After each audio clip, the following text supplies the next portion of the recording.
Nous allons tout récupérer, Samuel. Il n'y aura rien pour Léa et sa fille.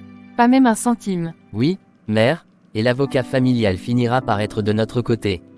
Nous allons faire en sorte qu'il change d'avis. Il soutiendra nos prétentions, qu'il le veuille ou non. À notre succès, Samuel. Que rien ni personne ne se mette en travers de notre chemin. À notre victoire, nous prendrons tout ce qui nous revient de droit. Maman, je vais sortir un moment. J'ai envie de célébrer cette victoire avec mes amis. Très bien, Samuel. Tu as mérité de t'amuser un peu. Mais sois prudent, mon fils. N'oublie pas ce que nous avons à accomplir, et ne te laisse pas distraire. Ne t'inquiète pas, mère. Je serai de retour avant l'aube. Je vais juste profiter de la soirée, et rien ne viendra perturber nos plans. Va, amuse-toi, mais souviens-toi que le vrai combat commence demain. Nous ne devons pas relâcher nos efforts. Mon très cher frère, c'est comment? Ça va frérot. Alors, as-tu pu trouver les filles dont je t'avais parlé? Oui, elles sont déjà ici. Elles nous attendent à l'intérieur. Comment vas-tu ma beauté? Je vais bien et vous monsieur, je veux bien et vous monsieur. Appelle-moi Boss Samuel.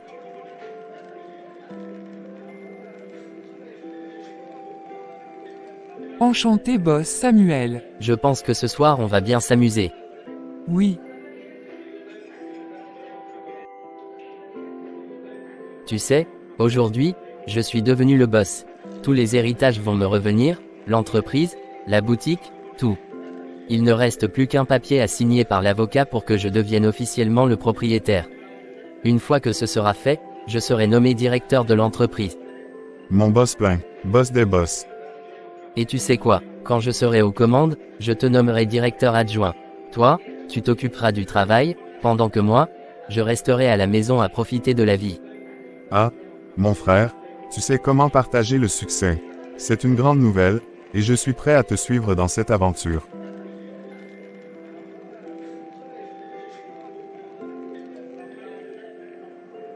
Prends tout ce que tu veux, mon frère. Buvez, mangez, faites-vous plaisir. Je suis là, le boss est là, et ce soir, c'est moi qui régale. Je m'occupe de tout. Donnez tout ce que les clients veulent ce soir, peu importe ce qu'ils commandent. Servez-les bien, et à la fin, vous n'aurez qu'à me remettre la note.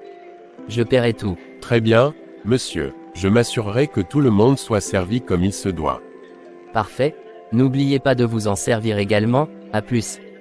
Et, boss, boss des boss, le boss de tout l'univers. Ma chérie, je pense que tu t'amuses bien.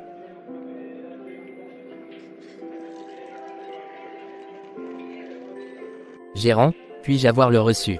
Puisque je veux passer le reste des heures avec la go, et préparez-moi une chambre.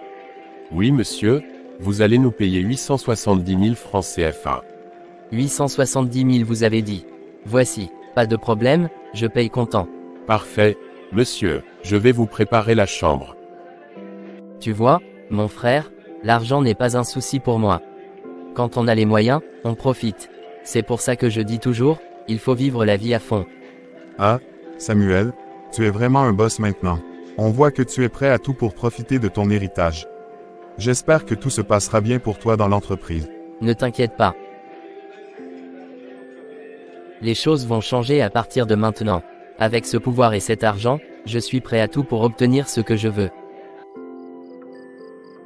Ma chérie, je pense que c'est le moment de commencer la vraie fête. Waouh, j'aime ça, passons à l'action.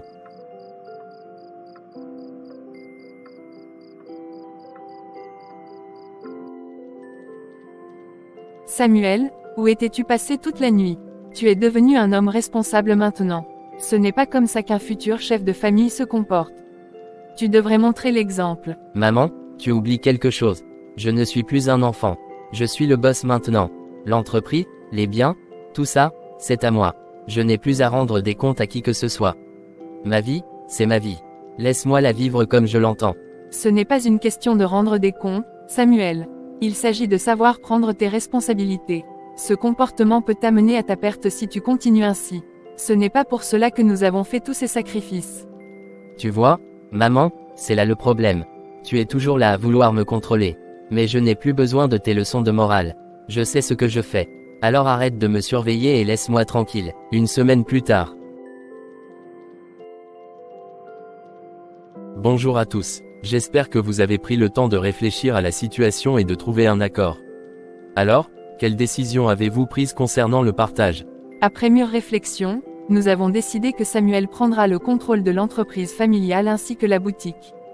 Quant à la grande maison, elle restera avec nous. Léa et sa fille pourront prendre la petite maison et se débrouiller avec. Samuel leur versera une somme à la fin de chaque mois pour les soutenir. Je crains que cela ne soit pas possible, Marie. La volonté de votre défunt mari est clairement indiquée dans les documents officiels que nous avons. L'entreprise doit revenir à Léa et sa fille, tandis que vous garderez la grande maison et le contrôle de la boutique. Ce sont ses dernières volontés, et elles doivent être respectées. Ça, c'est hors de question. Je suis le fils légitime, le seul homme de cette famille. C'est moi qui devrais diriger l'entreprise, pas une étrangère et sa fille. Vous attendez quoi? Que je laisse une entreprise familiale fondée par mon père à des inconnus? Alors, simple avocat, fais ce qu'on te demande de faire. Samuel, je comprends votre frustration, mais ces documents sont juridiquement contraignants. Ce n'est pas une question d'opinion, c'est ce que votre père a décidé avant son décès. Si vous refusez ce partage, vous risquez d'entraîner un long conflit juridique qui ne sera bénéfique à personne. Alors, trouvez une autre solution, Carlos. Mon fils ne peut pas être écarté comme ça. Il est l'aîné et il mérite de tout diriger. Léa et sa fille n'ont qu'à accepter une somme d'argent chaque mois, ce sera déjà beaucoup. Je suis désolé, Marie, mais je dois insister. Les décisions de votre défunt mari ne sont pas négociables.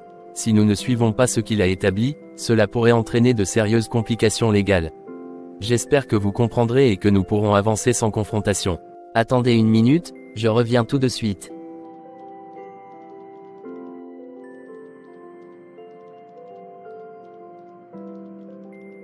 Il quitta le salon et se précipita vers sa chambre. Là, il sortit le miroir spirituel.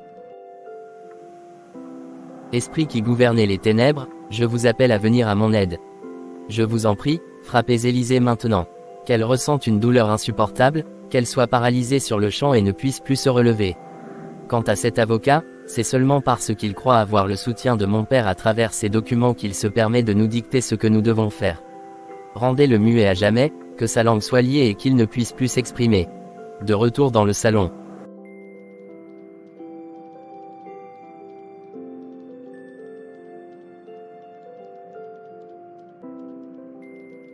Est-ce que ça va, Élisée? Vous avez besoin de vous allonger. Quelque chose ne va pas. J'ai soudainement un mal de tête insupportable. Samuel, nous devons appeler une ambulance immédiatement. Oui, bien sûr, nous devrions le faire, mais je suis sûr que ça va passer. Ce n'est probablement rien de grave. L'avocat commença à ressentir une étrange sensation dans sa gorge. Les mots devenaient plus difficiles à prononcer. Vous voyez, Maître Carlos, il est peut-être temps d'écouter ce que nous avons à dire au lieu de vous opposer à notre volonté. Voyez-vous, Maître Carlos, il n'est pas toujours nécessaire de se battre contre la volonté des vivants et des morts. Mon père savait ce qui était juste et approprié pour cette famille, et c'est ce que nous demandons à ce que vous respectiez. Je n'accepterai jamais une telle injustice. Les documents sont clairs. Il est temps de leur montrer qui commande ici. Ces papiers, cette entreprise, cette maison, tout cela nous revient de droit. Il semble que Maître Carlos ait du mal à continuer. Nous devons peut-être considérer que son avis n'est plus si nécessaire. Ma pauvre, il semble que le stress de cette situation soit trop lourd pour vous. Vous devriez vous reposer. Cette entreprise n'est pas un endroit pour des personnes aussi fragiles. Nous avons dit notre vérité. Si vous n'acceptez pas la réalité, alors il est peut-être temps de passer à autre chose et de nous laisser prendre en charge ce qui nous revient de droit. Eh bien, je vous ai amené à l'hôpital. J'espère que tout ira bien pour elle. Maintenant, il faut que je m'occupe de certaines affaires urgentes. Comment peux-tu penser à tes affaires alors que ta sœur est entre la vie et la mort? Tu devrais rester ici, nous avons besoin de toi. Léa, sois raisonnable. J'ai déjà fait ma part en vous amenant ici. Il faut bien que quelqu'un continue à gérer les affaires de la famille. De toute façon, les médecins prendront soin d'elle. Je dois m'en aller. Léa, je suis là. Ne perds pas espoir. Il faut tout remettre entre les mains de Dieu. Il a le pouvoir de guérir ta fille. Pasteur, je ne sais plus quoi faire. Samuel est parti, et je me sens tellement impuissante. Élisée ne mérite pas ça. Le pasteur s'agenouilla à côté de Léa et commença à prier pour la guérison d'Élisée. Excusez-moi, la situation d'Élisée est critique. Elle a manqué beaucoup de sang et nécessite une transfusion de toute urgence. Nous avons besoin d'un donneur compatible. On a besoin de A+. Docteur, où vais-je trouver ce sang? Docteur, je veux faire un don de sang. J'ai le même groupe sanguin qu'Élisée, je suis sûr que cela pourra l'aider. Nous avons réussi à effectuer la transfusion. Élisée est stable pour le moment, mais nous devons la surveiller de près pendant les prochaines 24 heures. Les prières semblent être de votre côté. Merci, pasteur. Vous nous avez donné une chance de nous battre. Que Dieu vous bénisse. Tout est entre les mains de Dieu, Léa. Nous devons continuer à prier et garder la foi. Ce n'est pas fini, mais Dieu est avec nous. Elle est hors de danger pour l'instant. Les prochaines heures seront cruciales, mais les signes sont encourageants. Nous sommes là, ma fille. Reste forte, nous allons surmonter tout ça ensemble. Marie et Samuel célébraient leur victoire avec un air de triomphe. À notre succès, Samuel. Le destin est enfin de notre côté, et personne ne pourra nous arrêter. Nous avons surmonté tous les obstacles, même ces imbéciles de Léa et l'avocat.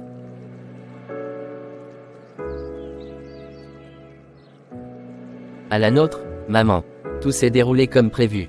Élisée est maintenant hors jeu, et l'avocat sera bientôt de notre côté. Rien ne peut nous échapper. Demain, nous irons voir l'avocat pour lui faire signer ses documents. Il ne pourra plus s'opposer à nous, surtout avec l'état d'Élysée. Tout sera enfin à nous. Exactement, mère. Personne ne pourra rivaliser avec nous. Nous prendrons l'entreprise, la maison, tout. Et ce ne sera que le début.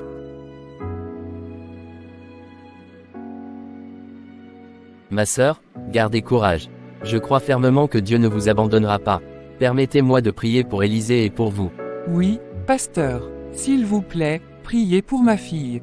Je ne sais plus quoi faire. Elle a besoin d'un miracle. Seigneur Tout-Puissant, nous nous tournons vers toi dans cette épreuve. Nous te prions de poser ta main guérissante sur Élisée. Que ta puissance soit manifestée ici et maintenant. Nous savons que tu es le Dieu des miracles, celui qui a sauvé Daniel de la fosse au lion. Que ton esprit de vie et de guérison pénètre son corps et chasse toute douleur et toute maladie. Accorde à Léa la force et la paix nécessaires pour traverser cette tempête. Au nom de Jésus, nous prions. Amen. Léa murmura un Amen rempli d'espoir. Seigneur des Seigneurs, nous nous tenons devant toi avec un cœur humble et un esprit brisé. Nous te demandons d'intervenir puissamment pour Élisée. Toi qui es le Dieu qui guérit et qui restaure, nous te supplions d'étendre ta main sur elle en ce moment même. Que ta lumière chasse les ténèbres qui l'entourent, et que toute maladie, toute douleur soit réduite en poussière devant ton pouvoir. Seigneur, comme tu as fermé la gueule des lions pour protéger ton serviteur Daniel, je te demande de fermer toute porte par laquelle l'ennemi tente d'atteindre cet enfant. Nous déclarons la victoire sur toutes les forces du mal qui voudraient la faire souffrir. Que ton sang précieux, versé à la croix, couvre Élisée et lui accorde la guérison totale. Que chaque cellule de son corps soit restaurée, que sa respiration redevienne normale, que ses forces lui reviennent. Nous prions également pour Léa, Seigneur, qu'elle trouve la paix et la force en toi. Que son cœur ne soit pas accablé par la peur, mais qu'elle se souvienne que tu es le refuge des affligés, le rocher inébranlable. Nous savons, ô Dieu, que rien n'est impossible pour toi. Nous mettons cette situation entre tes mains avec confiance, croyant fermement que tu es déjà à l'œuvre. Au nom de Jésus-Christ, notre Seigneur et Sauveur, nous prions. Amen. Merci, pasteur. Vos paroles m'ont réconforté et redonné espoir. Je crois fermement que Dieu interviendra pour Élisée. Garde cette foi, Léa. La prière est notre arme la plus puissante. Je vais continuer à prier pour ta fille. Mais nous devons aussi nous préparer spirituellement. Je reviendrai demain, et nous commencerons une série de jours de prière et de jeûne. Il est important de se fortifier dans la prière pour que la délivrance soit totale.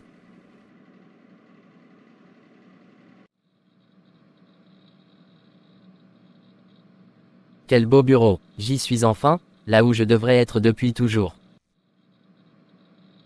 Tout ce confort aurait pu revenir à une étrangère. Heureusement, j'ai su remettre les choses à leur place. Maintenant, je suis le vrai maître ici. Plus personne ne pourra me contester.